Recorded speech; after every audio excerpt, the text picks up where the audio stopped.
To automatically factory reset your Samsung Galaxy S24 Ultra after entering incorrect screen lock for 20 times, swipe down the top of the screen and then tap setting icon.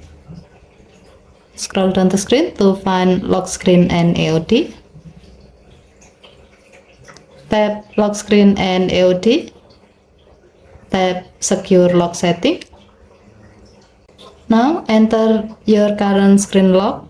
As the example, since this phone is using pattern, then draw the pattern.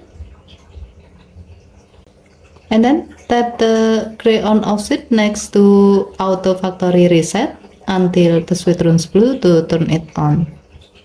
When this option is on, if you or someone else fail to unlock the phone for 20 times consecutively, your phone will automatically be reset to factory default setting and all data will be erased, including files and downloaded apps.